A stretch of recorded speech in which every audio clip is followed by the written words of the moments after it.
Halo, selamat pagi menjelang siang dan selamat siang menjelang sore dan juga selamat malam, tergantung dari kawan-kawan kalau mampir nonton video ini. Eh, Harapan saya semoga kabar kalian baik-baik dan sehat walafiat dalam perlindungan Tuhan.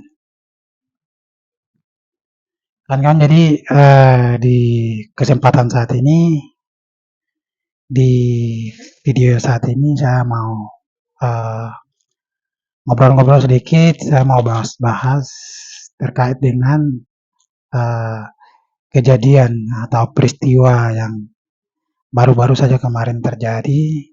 Itu video yang beredar terjadi penyiksaan terhadap salah satu pemuda orang asli Papua yang videonya sampai beredar. Nah, di kesempatan saat ini saya ingin membahas membahas bercerita lah semacam itu.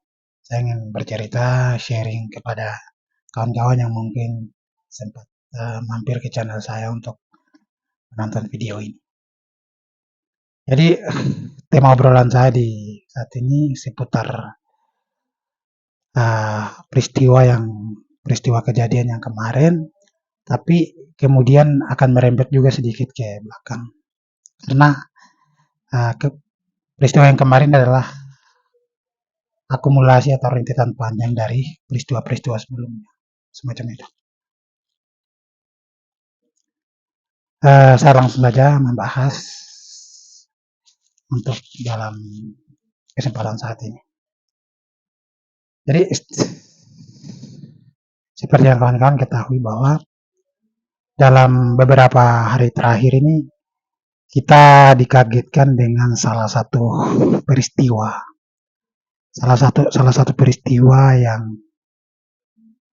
mengagetkan orang Papua dan juga masyarakat umum pada khususnya di Indonesia dan masyarakat dunia juga sempat yang menyaksikan video itu, mereka juga dikagetkan. Nah, saya ingin cerita sedikit terkait dengan kronologis kejadian yang kemarin. Jadi ceritanya seperti ini. Pada kejadian kemarin itu sesuai dengan kronologis yang uh, kami dapatkan, saya dan kawan-kawan saya di Jember ini, kami dapatkan yaitu kronologis penyiksaan terhadap salah satu pemuda Papua. Dia adalah anak muda seorang pelajar, semacam itu. Jadi mereka ini berjumlah 3 orang.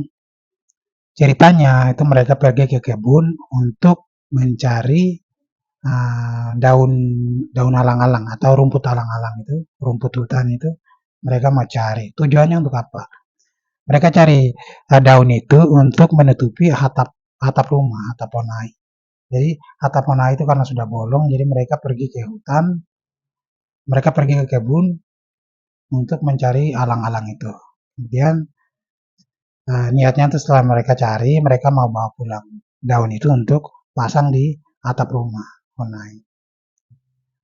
Namun peristiwa yang menimpa mereka itu di luar dari apa yang mereka rencanakan di awal. Ya, setelah mereka merencanakan dan mereka bertiga ini berangkatlah sampai ke kebun di hutan. Kebun itu kan di tengah hutan, jadi mereka sampai di kebun sana, mereka mencari alang-alang. Tiba-tiba mereka disandra. Mereka disandra atau mereka dikepung oleh pasukan tentara. Jadi mereka dikepung oleh pasukan tentara dan bertiganya ditangkap. 3 orang itu ditangkap, lalu mereka bertiga itu dibawa pulang. Mereka bertiga itu dibawa pulang atau diantarkan menuju ke pos tentara, tepatnya di pos di Kabupaten Puncak Jaya. Nah, setelah mereka sampai di sana, ketiganya mengalami penyiksaan, akan tetapi keduanya dipulangkan dan yang satunya ditahan, dan itu penyiksaan itu jauh lebih sadis. Dan itu yang berujung sampai uh, beredarnya sebuah video yang dimana masyarakat publik atau kawan-kawan semua sudah menyaksikan bahwa dalam video itu memperlihatkan ada seorang pemuda anak Papua yang dimasukkan ke dalam drum, kemudian dikelilingi oleh beberapa tentara, lalu mereka melakukan penyiksaan atau melakukan pemukulan dengan pengirisan menggunakan pisau. Jadi lokasi kejadian ini terjadi di Kabupaten Puncak, dan ketiga pemuda tadi, ketiga pelajar tadi itu mereka juga orang Puncak, dan mereka dianiaya di sana. Duanya dilepas pulang ke rumah keluarga, namun keduanya tetap mengalami cedera atau mengalami sakit yang cukup berat. Namun yang satu ditahan ini seperti yang tadi saya sampaikan di awal, bahwa yang satu ini ditahan dan aparat tentara itu mulai melakukan penyiksaan sampai kemudian si korban ini tidak selamat dari penyiksaan itu.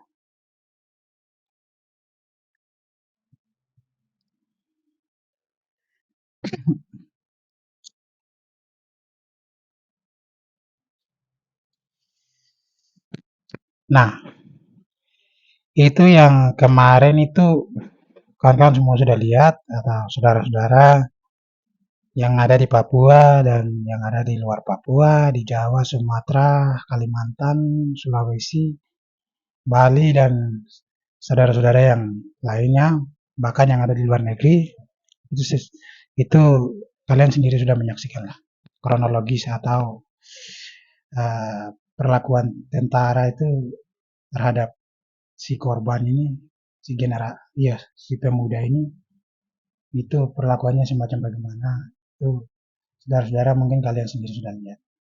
Nah, itu bagi kami sendiri atau bagi saya sendiri, saya melihat bahwa itu perlakuan yang memang terlalu sadis. Kenapa begitu? Karena perlakuan ini perlakuan yang memang sudah kita lewati. Kalau kita lihat dalam tatanan kehidupan modern, ini adalah fase-fase zaman purba, fase-fase kuno yang dimana era kolonialisasi, era pemerintahan kerajaan. Di sana perlakuan penyiksaan yang brutal terhadap sesama manusia itu masih berlaku.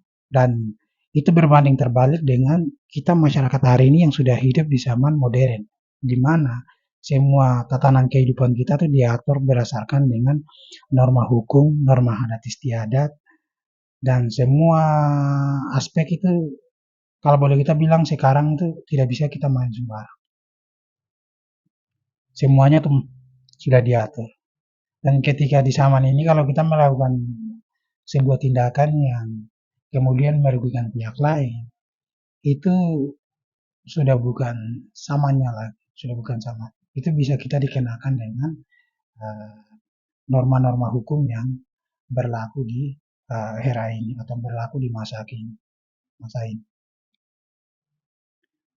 Saya melihat bahwa itu tindakan itu memperlihatkan tindakan yang bukan tindakan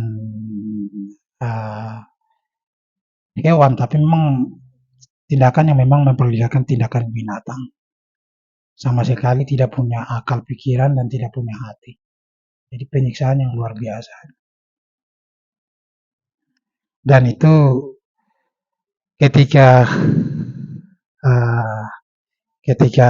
peristiwa ini muncul ke publik itu tidak secara langsung tuh mengagetkan kami orang Papua dan kami semua, dari orang tua kami yang ada di rumah,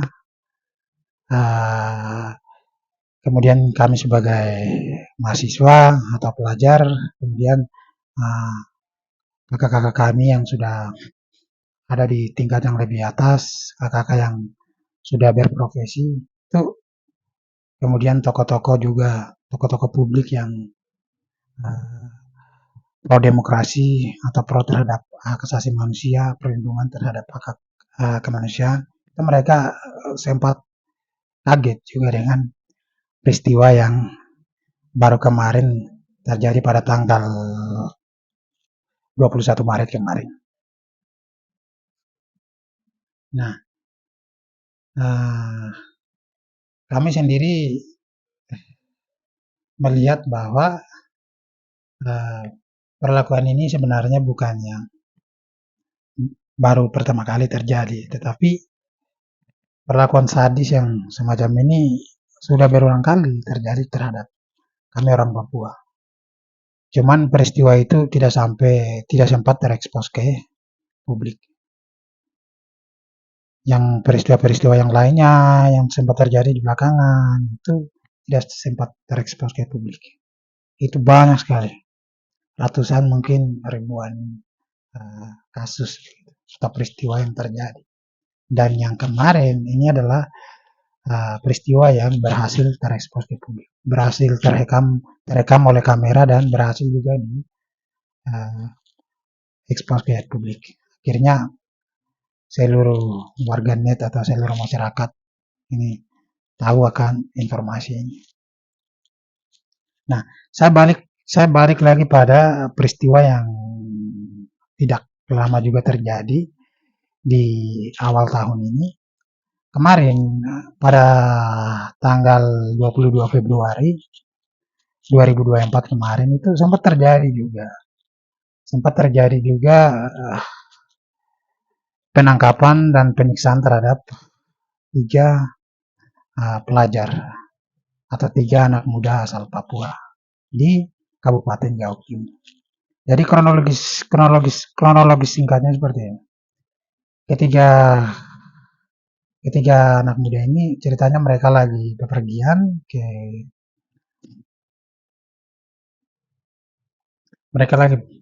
ke hutan dan tiba-tiba mereka di pinggir sungai, mereka dihampiri oleh sekelompok tentara. Dari tentara itu sedang berpatroli siaga satu. Lalu mereka disandra, lalu mereka ditangkap. Kemudian satu orangnya ditembak mati dan keduanya itu dibawa ke pos dan ditahan.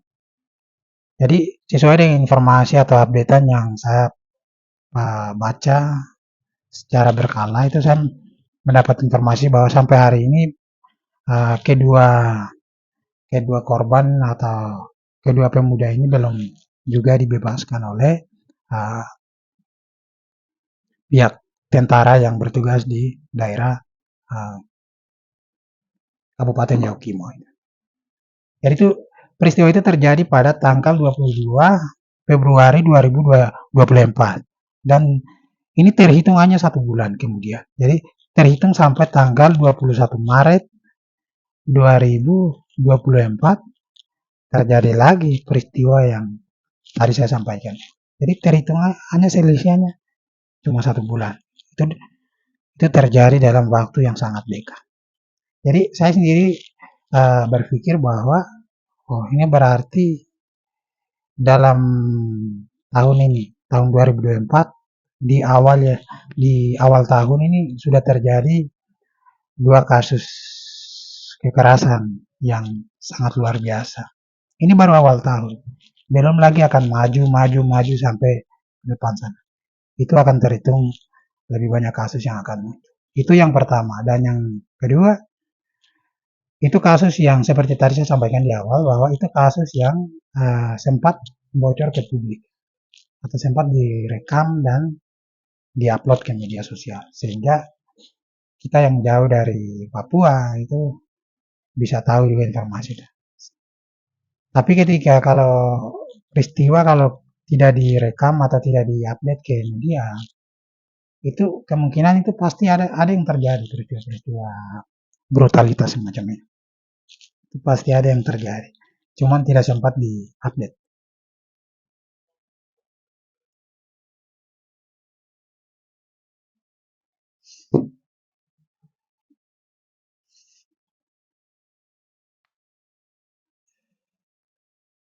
Jadi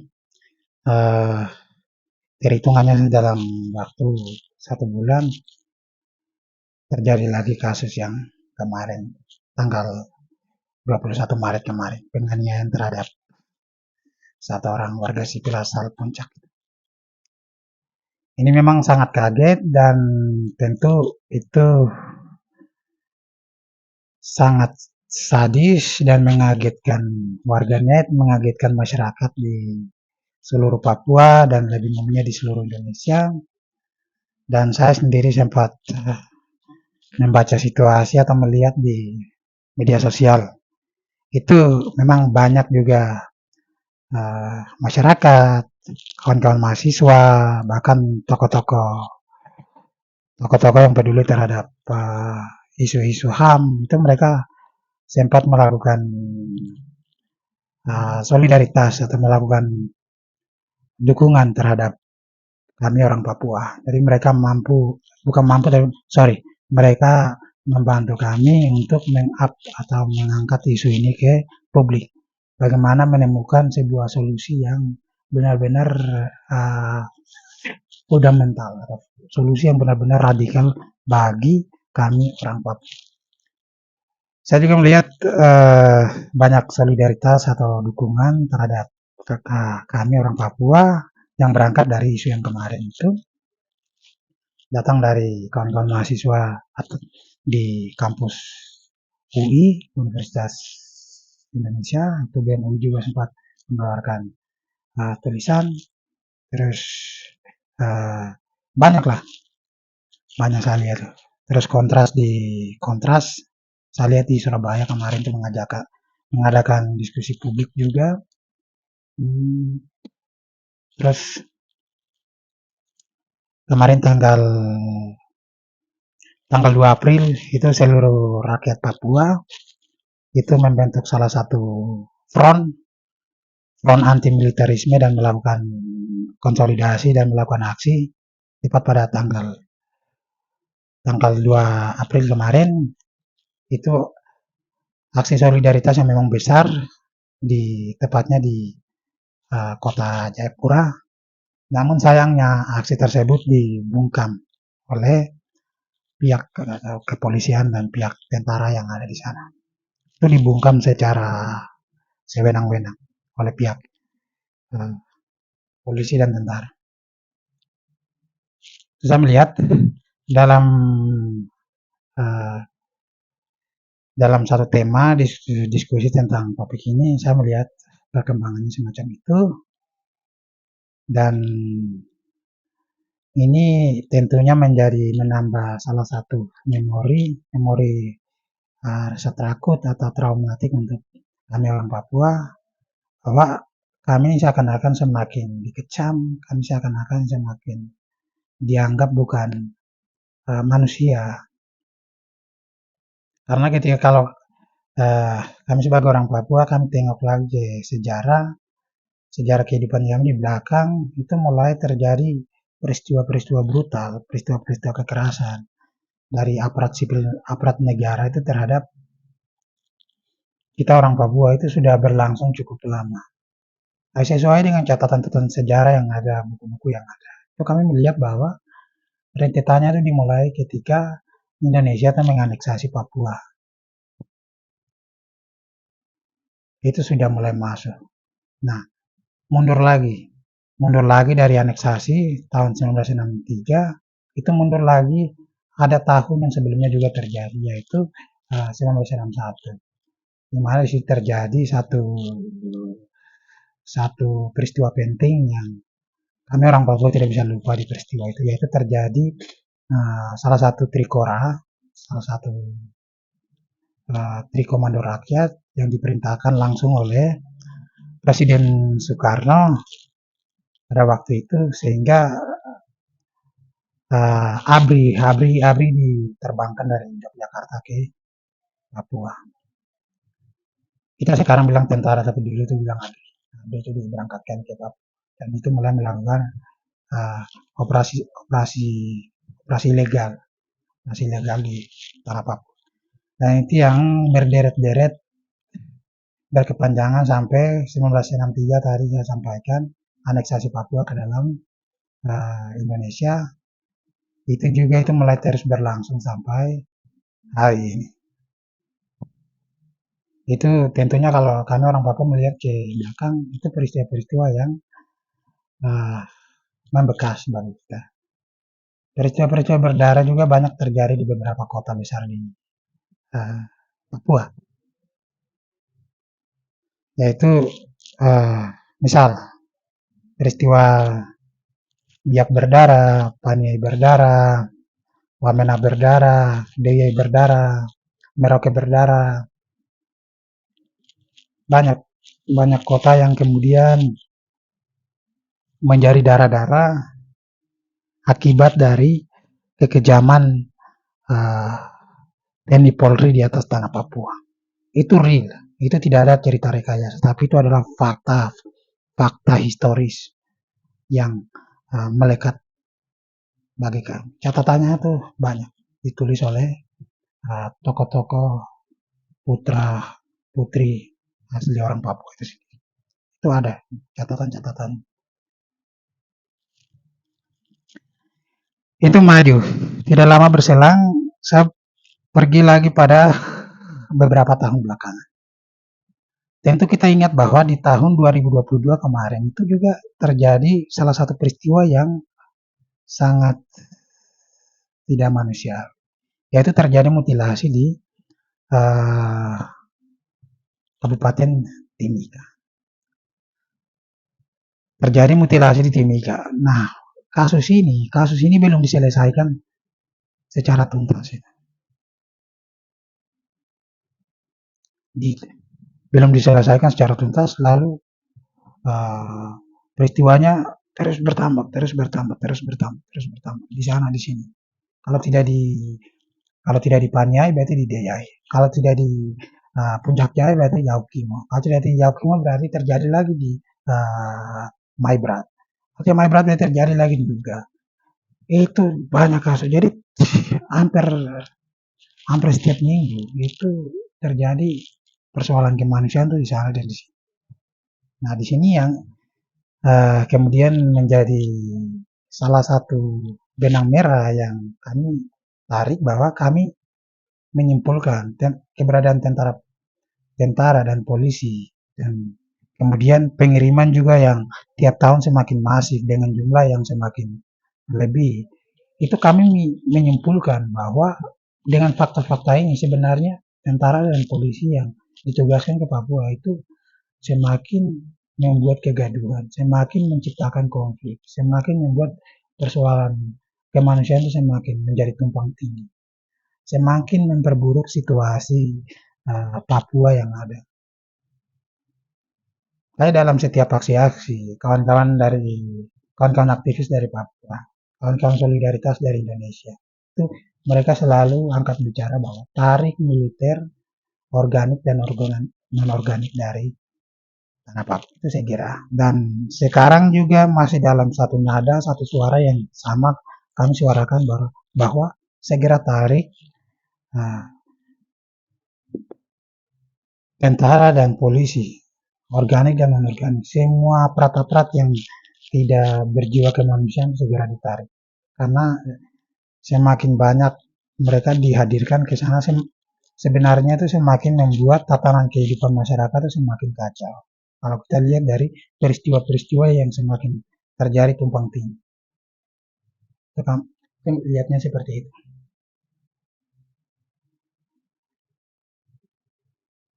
Nah, itu adalah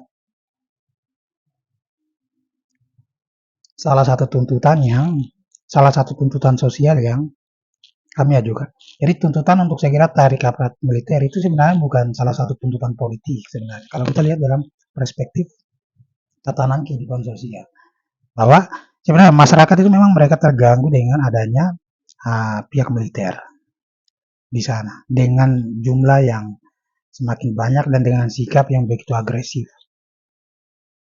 terhadap kehidupan masyarakat.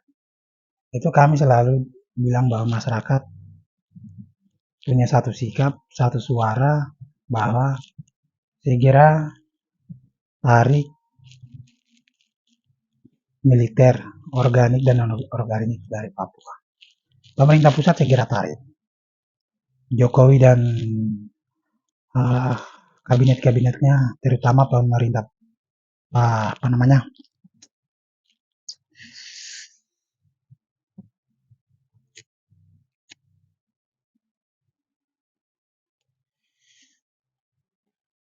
terutama Kementerian Pertahanan itu saya kira mengkaji regulasinya, coba diperbaiki karena ini memperburuk situasi dan kondisi yang ada di tanah Papua. Nah, ini yang ingin saya ucapkan di sini, dan dalam menyingkapi semua persoalan kemanusiaan, dan yang terakhir peristiwa yang kemarin terjadi tanggal 21 Maret kemarin, ini juga kami kawan-kawan dari Aliansi Mahasiswa Papua Komite Kota Jember juga mengeluarkan sebuah pernyataan sikap yang menegaskan dan mengutuk keras semua tindakan kekerasan aparat TNI Polri di atas tanah Papua hari ini. Jadi video pernyataan sikapnya seperti ini. Persatuan Mahasiswa dan Pelajar Permapa Jember dan Aliansi Mahasiswa Papua Komite Kota Jember. Salam Pembebasan Nasional Papua Barat. Amolongo, Nimo, Koyao, Koha, Inaonak, Nare, Yepmum, Dormum, Tabea Mufa, Walak, Poimoi, Wainambe, Nayalak, Wah. Menyikapi penyiksaan 3 warga sipil oleh aparat TNI di Desa Mangume, Kabupaten Puncak, Ilaga, Papua Tengah. Penangkapan dan penyiksaan terjadi terhadap 3 warga sipil atas nama Warinus Murib, 18 tahun, Devinus Kogoya, 19 tahun, Alius Murib, 19 tahun, asal Mangume, Distrik Amukia, Kabupaten Puncak Ilaga, tepat pada tanggal 3 Februari 2024. Ini sangat sadis. Jika melihat lebih jauh ke dalam bagaimana peristiwa ini terjadi, kejadian penangkapan dan penyiksaan ini berawal dari warga sipil Warinus Murib, Devinus Kogoya, Alius Murib ditangkap dan ditahan sewenang-wenang oleh aparat TNI terhadap 3 orang pemuda Papua saat mencari alang-alang guna menutupi atap rumah Honai. Sebelum tanggal 3 Februari 2024, di Ilaga Puncak tersebarnya isu perampasan senjata oleh TPNPB di ibu kota Kabupaten Puncak Kagago. Dengan alasan itu, katanya aparat TNI melakukan patroli di sekitar Amergaru dan sekitarnya. Dalam operasi siaga 1 pada 3 Februari 2024, aparat TNI menemukan 3 orang yang sedang cari alan-alan untuk buat Honai. Aparat langsung menangkap 3 warga sipil tanpa menanyakan status ketiga anak tersebut. Setelah aparat TNI menangkap dengan tanpa bukti, aparat membawa 3 warga sipil atas nama Warinus Murib, 18 tahun, Devinus Kogoya, 19 tahun, Alius Murib, 19 tahun, dibawa langsung ke pos TNI di Kagago, ibu kota Kabupaten Puncak. Aparat TNI menuduh ketiga orang sebagai anggota TPNPB tanpa bukti. Akhirnya aparat melakukan penuduhan pemukulan, penyiksaan terhadap 3 warga sipil.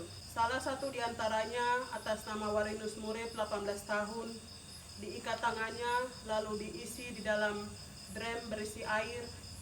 Warinus disiksa secara tidak manusiawi dan meninggal dunia.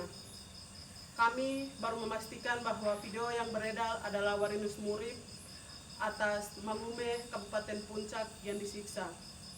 Sementara 2 pemuda atas nama Devinus Kogoya dan Alinus Murib dipulangkan dan langsung dibawa ke rumah sakit Kagago setelah diinterogasi dan disiksa, namun di rumah sakit tidak terasa aman dan nyaman. Akhirnya keluarga korban membawa pulang ke rumah untuk melakukan pengobatan dari rumah. Bukan hanya itu, di Kabupaten Yahukimo, TNI Polri menangkap 2 pelajar Papua. Hingga sampai sekarang mereka masih belum bebaskan dari Polda Papua. Sebelumnya mereka dituduh simpatisan KKB. Hingga sampai sekarang mereka belum dibebaskan. Beberapa kasus pasca reformasi seperti kasus Wasior Berdarah pada tanggal 13 Juni 2021, aparat Brimob Polda Papua melakukan penyebaran kepada warga di desa Wonoboi, Wasior, Manakwari. Tercatat 4 orang tewas, 1 orang mengalami kekerasan seksual, 5 orang hilang, dan 39 orang disiksa. Kasus berikutnya adalah kasus Wamena Berdarah tahun 2003. Komnas HAM melaporkan kasus ini menyebabkan 9 orang tewas serta 38 orang luka berat. Selanjutnya kasus Paniai Berdarah pada 8 Desember 2014 yang mana aparat negara menembak mati 5 orang siswa SMA. Kasus tragedi Biak Berdarah yang menimpa rakyat Papua di Biak pada 6 Juli 1998. Wamena Berdarah April 2023. Kasus tersebut masyarakat Papua sedang mengadakan ibadah, namun TNI Polri melakukan penembakan. Universitas Cendrawasih Papua, Jayapura, Maret 2026 Berdarah, Deyai Berdarah, Abepura Berdarah, Deyai Berdarah 28 Agustus 2014, Dogai Berdarah 13 April 2011, serta kasus-kasus pelanggaran HAM yang belum diusut tuntas oleh negara. Otonomi khusus jilid 1 dan otonomi khusus jilid 2 malah menjadi malapetaka bagi rakyat Papua, membawa kesengsaraan dan penderitaan terhadap masyarakat Papua. Otsus membuat lahan konflik baru, pelanggaran HAM yang terus terjadi di mana-mana, dari konflik perampasan tanah adat, undang-undang yang pro terhadap investasi. Bahkan konflik bersenjata antara TNI Polri dan TPNPB-OPM terus masih terjadi. Terlihat jelas, Otsus bukan memberi solusi, tetapi memberi ancaman serius bagi masyarakat Papua ke depan. Terhitung dari tahun 2018, konflik bersenjata memakan ribuan korban, masyarakat sipil mengungsi atas tanah-tanah adat dan leluhur mereka. Pengiriman militer ilegal di Papua yang terus memperkeruh keadaan di Papua. Hingga sampai saat ini pengiriman militer membuat rakyat Papua takut dan trauma di atas tanahnya sendiri. Maka melihat dengan itu, kami Aliansi Mahasiswa Papua dan Persatuan Mahasiswa dan Pelajar Papua Jember menyatakan dengan sikap politik sebagai berikut. 1. Mengancam Pangdam 17 Cendrawasih segera mengakui adanya anggota TNI yang melakukan penyiksaan terhadap warga sipil orang asli di Puncak, Papua. Segera. 2. Mengancam Pangdam 17 Cendrawasih atas pernyataan pembohongan publik di media terkait video penyiksaan yang disebut editan. Segera. 3. Adili, pecat, dan penjarakan pelaku penyiksaan terhadap warga sipil di Puncak Ilaga, Papua Tengah. Segera. 4. Negara Indonesia segera menyusut tuntas semua kasus pelanggaran HAM terhadap warga sipil di tanah Papua. Segera dituntaskan. 6. Negara segera hentikan pengiriman militer organik maupun non-organik dari tanah Papua Barat, serta tarik militer organik dan non-organik dari atas tanah West Papua. Segera tarik. 5. Komnas HAM segera melakukan investigasi penganiayaan terhadap warga sipil di Puncak West Papua. Segera. 6. Negara segera hentikan pengiriman militer organik maupun non-organik dari tanah Papua Barat, serta tarik militer organik dan non-organik dari tanah West Papua. Segera. 7. Polda Papua segera usut tuntas kasus pembunuhan Jane Korupon di Kabupaten Pegunungan Bintang oleh aparat negara. Segera. 8. Negara segera bertanggung jawab atas penembakan terhadap 3 anak remaja warga sipil dan salah satunya menjadi korban di Intan Jaya di tanah Papua. Segera. 9. Presiden Republik Indonesia segera perintahkan Panglima TNI proses hukum oknum TNI pelaku penyiksaan anak di Kabupaten Yahukimo dan warga sipil di Kabupaten Puncak West Papua. 10. Buka ruang demokrasi seluas-luasnya dan berikan kebebasan bagi jurnalis nasional, internasional, meliput dan mengakses informasi di Papua. 11. Hentikan operasi militer di Nduga, Intan Jaya, Puncak Jaya, Maibrat, Yahukimo, dan seluruh wilayah tanah West Papua lainnya. 12. Segera berikan hak menentukan nasib sendiri sebagai solusi demokratis bagi rakyat West Papua. Demikian pernyataan sikap ini kami buat atas partisipasinya. Kami ucapkan banyak terima kasih. Medang Juang, Jember, 27 Maret 2024.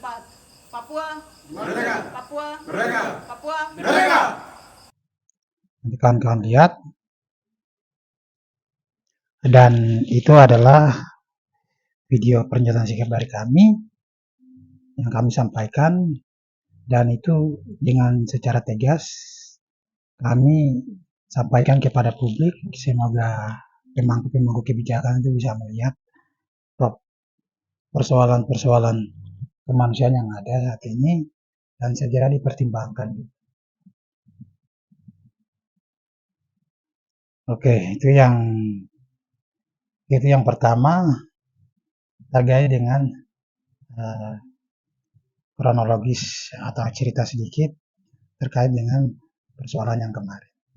Nah, saya pergi pada poin yang kedua lagi, yaitu saya ingin cerita terkait dengan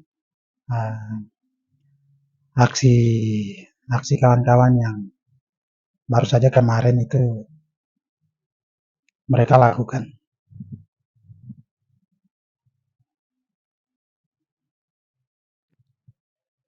Oke, saya lanjut ya kawan-kawan.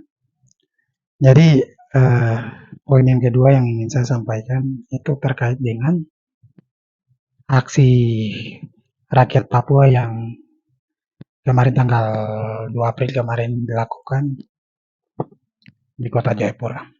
Yaitu sesuai dengan informasi yang saya tampung di sini, aksi demonstrasi damai yang dilakukan oleh Front Anti Militerisme di Kota Jayapura dan Kabupaten Jayapura dengan tujuan menyerahkan aspirasi kepada anggota DPR di kantor DPRP Provinsi Papua, namun dibungkam oleh pihak Polresta Kota Jayapura dan Polres Jayapura dengan alasan yang tidak jelas dengan pendekatan kekerasan hingga berujung penangkapan sewenang-wenang. Padahal berdasarkan keterangan koordinator Front Anti Militerisme, jauh sebelum mereka melakukan aksi demonstrasi tersebut, mereka telah memberikan surat pemberitahuan sesuai pasal 10 ayat 1 dan ayat 2 dan ayat 3 dalam Undang-Undang Nomor 9 Tahun 1998 tentang kemerdekaan menyampaikan pendapat di muka umum. Nah, itu kemarin itu sempat terjadi chaos di Jayapura. Jadi kawan-kawan bukan kawan-kawan tapi ya kawan-kawan dan seluruh masyarakat akar rumput, masyarakat Papua di Papua atau di Kota Jayapura juga digabungkan atau bergabung juga oleh kawan-kawan solidaritas. Mereka melakukan aksi besar dengan tuntutan itu segera membentuk tim advokat terhadap peristiwa yang kemarin itu, penyiksaan itu, segera membentuk salah satu tim untuk melakukan investigasi begitu.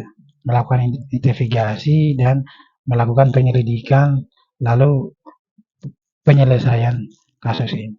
Itu tuntutan yang dibawa oleh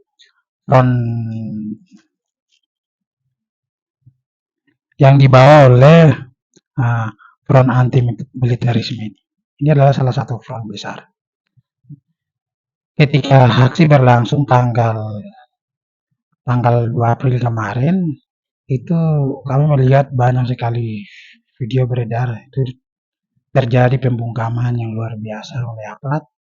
Pemerintah menggerakkan atau mengeluarkan aparat itu cukup banyak, mulai dari polisi, mulai dari tentara, sampai intel-intel itu semuanya dikeluarkan, dikerahkan dengan fasilitas-fasilitas publik yang ada atau alat-alat alat-alat kepolisian, mobil apa semuanya dibawa ke sana. Itu aksi berlangsung dengan situasi yang tegang, dan itu berujung itu sekitar 65 orang masa aksi itu sempat diangkut ke Polres Jayapura. Itu sesuai dengan informasi yang saya tampung di sini. 65 orang masa aksi itu diangkut. Namun yang paling disayangkan lagi itu terjadi penganiayaan atau terjadi tindakan kekerasan dari polisi dan tentara terhadap masa aksi, sehingga beberapa orang masa aksi itu mengalami luka-luka berat, mengalami luka di bagian kepala, mengalami luka di bagian tangan, di perut, sehingga itu berdarah semua. Itu saya lihat itu memang sangat memprihatinkan bagi kami orang Papua, di mana situasi yang kami hadapi ini berbanding terbalik dengan aturan-aturan hukum, norma-norma atau prinsip-prinsip negara yang sudah diamandemenkan di dalam undang-undang, sudah diformalkan. Itu berbanding terbalik. Seakan-akan kami orang Papua melakukan tindakan ini, melakukan aksi ini adalah sebuah tindakan yang kriminal. Padahal tidak. Itu bukan tindakan kriminal. Itu sebuah tindakan yang di dalam undang-undang sudah sah, sudah diatur semua, bahwa semua orang itu bebas menyatakan pendapat di depan muka umum. Tapi kenyataan berbalik. Nah, ini yang kemudian menjadi persoalan. Ya sudahlah, bagi kami itu bukan hal baru. Kami tidak kaget, dan kami juga tidak terlalu bersandar pada aturan-aturan palsu yang negara ini terapkan di Papua. Jadi kami hampir tidak percaya pada semua produk hukum yang dikeluarkan oleh negara ini. Semua produk apapun itu kami tidak percaya, karena seakan-akan dia itu tidak memihak kepada rakyat, kami rakyat. Nah, di situ problem. Sehingga kami tidak percaya untuk tinjauan-tinjauan dalam melihat ini kenapa begini. Kami sudah capek lah bicara soal itu. Sekarang kami pikir apa yang kami melakukan dan melakukan. Tapi ketika ada penyerangan semacam itu urusan mereka, itu urusan moral. Itu bagi kami begitu. Karena kita lihatlah yang melakukan tindakan intimidatif atau melakukan tindakan kriminalisasi atau kekerasan atau pembungkaman, itu bagi kami kalau yang dilakukan adalah orang yang tidak bersekolah, dia adalah orang atau manusia kuno yang hidup di zaman purba, ya tidak apa-apa lah, itu kami masih wajar-wajarkan. Tapi ketika kalau manusia yang hidup di zaman ini, semua sudah tahu aturan, semua tahu cara main, apalagi yang melakukan itu adalah pihak keamanan. Jadi mereka patuh lah, mereka tahu prosedur itu, tapi mereka masih bisa melanggar aturan itu sendiri. Nah, ini yang kalau kita pikir secara runtut ini, kami ini ada yang salah nih. Ada yang salah dengan cara berpikir. Jadi dari peraturan, dari produk undang-undang atau aturan itu, kalau kita konfirmasi dengan realita atau fakta di lapangan, Ini sama sekali tidak sinkron. Nah, di sini yang sama sekali bermasalah. Tidak bisa begitu. Apapun, saya ingin kasih contoh ya. Apapun konsep, atau katakanlah kita bilang kita bikin teori, atau katakanlah kita bilang bikin undang-undang. Bisa kita ciptakan, tapi kita menciptakan itu kita mau pakai di mana? Kita pakai di dalam mimpi, atau kita pakai di dalam angan-angan, atau kita mau pakai di dunia nyata, di kehidupan yang real.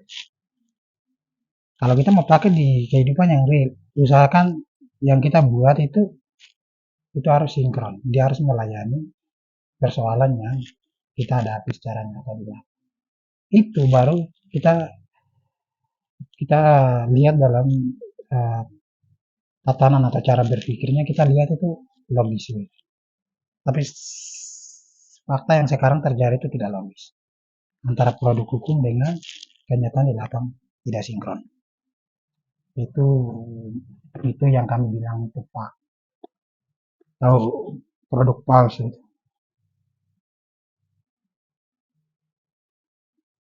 Nah, ini yang kemudian menjadi salah satu persoalan yang kemudian kami selalu mendampingi, kami selalu ingat-ingat ini, dan kami juga tidak ingin berharap banyak untuk bagaimana. Kami hanya menginginkan adanya campur tangan dari pihak lain semacam itu. Jadi ada pihak ketiga yang kami bisa mendamaikan situasi semacam itu. Kami berpikirnya semacam itu. Ada pihak ketiga yang netral, yang duduk, baru ada kemungkinan persoalan Papua yang kompleks ini bisa dipecahkan secara mendasar. Tapi hanya kalau negara ini bilang, ya nanti besok saya selesaikan, itu gampang. Itu lihat sangat disayangkan. Dan itu tidak kita harapkan. Karena belum ada bukti yang bisa kami pegang bahwa kami bilang iya siap. Kami percaya negara atau kami percaya pemerintahan ini. Tidak ada bukti yang valid. Kami tidak bisa percaya. Karena belum ada salah satu keberhasilan yang dilakukan oleh negara. Belum ada salah satu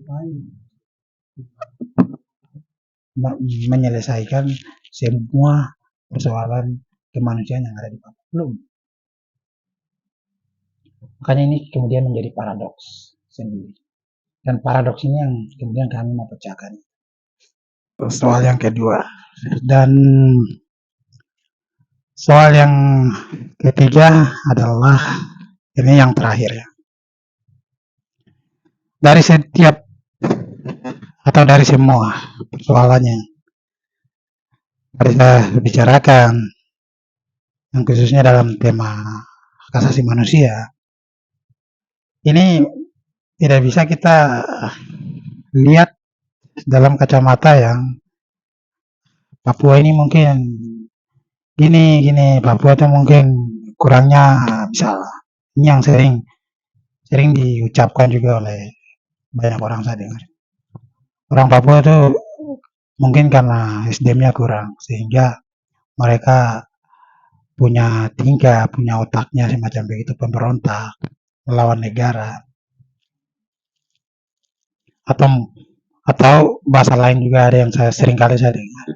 Mungkin di Papua itu karena kurang maju sehingga orang Papua itu dalam konotasi, dalam tanda kutip, orang Papua itu menuntut atau berteriak tentang pembangunan semacam itu, pemerataan pembangunan. Nah, dalam paradigma atau cara berpikir ini yang ingin saya luruskan di kesempatan ini. Berangkat dari semua persoalan yang tadi saya ucapkan, khususnya dalam tema atau dalam topik kekerasan militer di Papua. Nah, ini bagi saya sendiri, saya lihat ini adalah salah satu rentetan panjang kekerasan yang sudah berlangsung sejak puluhan tahun, dikit lagi mau masuk 1 abad ini.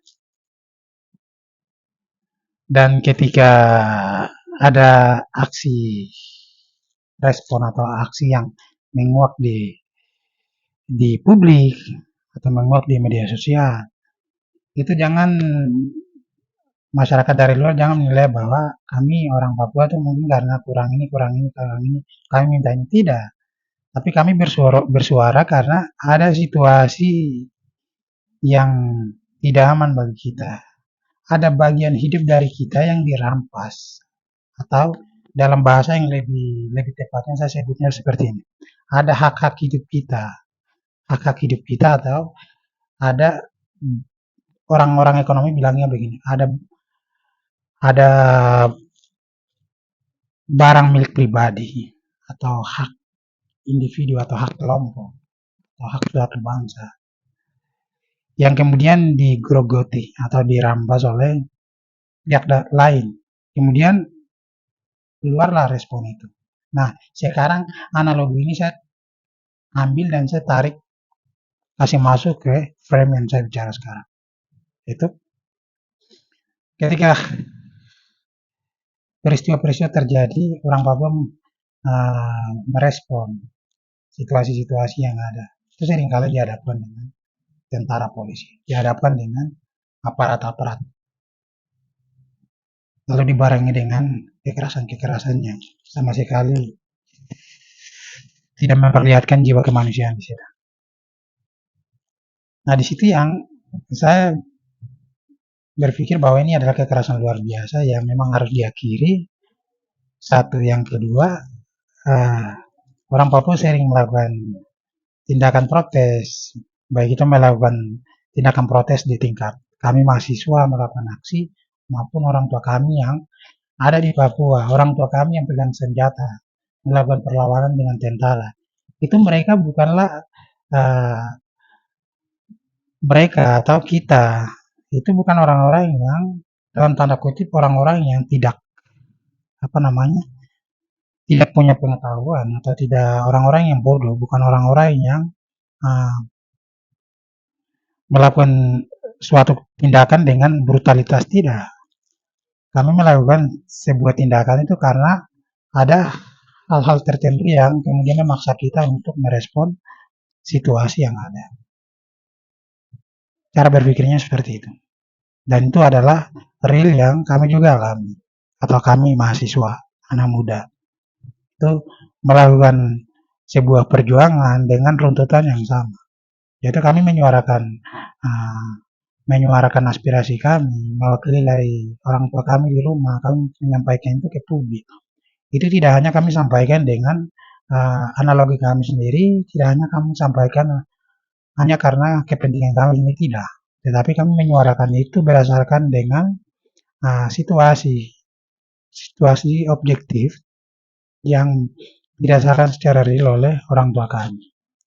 Sekarang saya tanya, siapa yang tidak tega ketika melihat orang tuanya itu dianiaya oleh pihak lain, dianiaya oleh tentara polisi? Siapa yang tidak tega ketika melihat tanah-tanah leluhurnya, hak-hak hidupnya, dan tanah-tanah adatnya itu dirampas secara ilegal oleh pihak luar atau pihak lain? Siapa yang tega melihat itu? Jelas saya bilang tidak.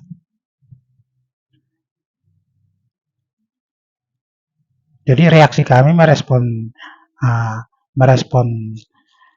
situasi atau merespon realitas itu adalah berangkat dari fakta konkret yang sudah kami alami sebelumnya. Jadi cara berpikirnya seperti itu. Tidak hanya kami asal-asal jalan ngaur-ngaur, tidak, itu bukan ngaur. Semua dari kita bertindak sesuai dengan dalil dan fondasi yang kuat. Kami punya dasar argumentasi, kami punya sejarah, kami punya dalil, itu kami mendalilkan, dan perjuangan kami tentu punya tujuan besar juga yang ingin kami capai ke depan. Jadi tidak ada perjuangan tanpa tujuan. Perjuangan kami atau tujuan kami, perjuangan kami dan upaya kami untuk menyampaikan ini ke publik, jelas kami punya tujuan besar yang tentunya ingin kami capai untuk menyelesaikan semua persoalan kemanusiaan yang ada di atas tanah Papua hari ini. Nah itu adalah tujuan besar kami, dan sekali lagi saya ingin mempertegaskan bahwa kawan-kawan yang ada di luar Papua itu kebanyakan yang saya temukan itu mereka masih belum tahu banyak tentang situasi yang ada di Papua. Kenapa orang Papua itu suka gini gini gini? Kenapa orang Papua itu uh, melakukan apa namanya gerilyawan atau melakukan kontak tembak dengan tentara? Misalnya. Kenapa mahasiswa Papua itu suka aksi-aksi? Itu banyak pertanyaan-pertanyaan yang saya sering dapat dari kawan-kawan yang mereka jarang terlibat di dalam organisasi. Jadi ini tidak semua kawan-kawan di luar Papua, tidak semua yang punya pemikiran sempit itu. Tapi kebanyakan kawan-kawan itu mahasiswa itu punya pemikiran terbuka. Tapi ada beberapa yang pemikirannya memang sempit. Karena mereka jarang sekali bersosialisasi, lingkup mereka terbatas, sehingga mereka juga tidak punya akses informasi yang cukup untuk melihat persoalan Papua secara mendasar. Ya, saya sering temukan pertanyaan-pertanyaan semacam itu.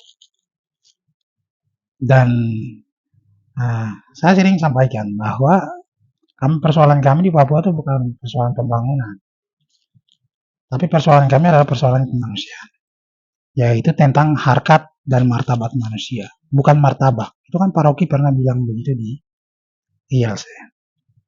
Persoalan persoalan orang Papua itu adalah soal martabat manusia, bukan martabak. Nah ini yang perlu diingat oleh publik sebenarnya. Jadi perjuangan kami atau apa yang kami suarakan itu bukan soal-soal yang paling dangkal, itu tidak.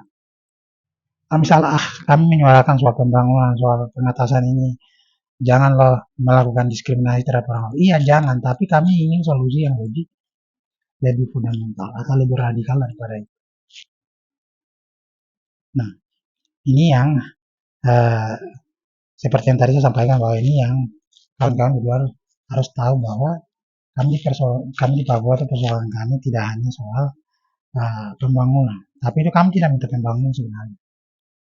Yang kami tuntut adalah hak kami, hak asasi kami, yang selama ini sedang dilunturkan oleh negara ini. Pertama, orang-orang yang melunturkan harkat dan martabat kita adalah aparat negara. Negara menggunakan aparat-aparat negara untuk melakukan tindakan kekerasan secara fisik kepada kita. Yang pertama. Yang kedua, melakukan penyebaran hoax, berita hoax di media. Jadi negara bayar itu, baser-baser, intel-intel yang sama sekali tidak punya kapasitas yang cukup itu. Negara bayar brief mereka dengan uang yang sebegitu banyak, ini mereka tuh sebarkan propaganda di media bahwa Papua itu sudah ini, Papua itu butuh ini. Nah sebenarnya kalau kita cek sampai ke dasar, kita tanya langsung ke suara orang Papua, yang mereka bicara pasti bukan itu. Pasti itu.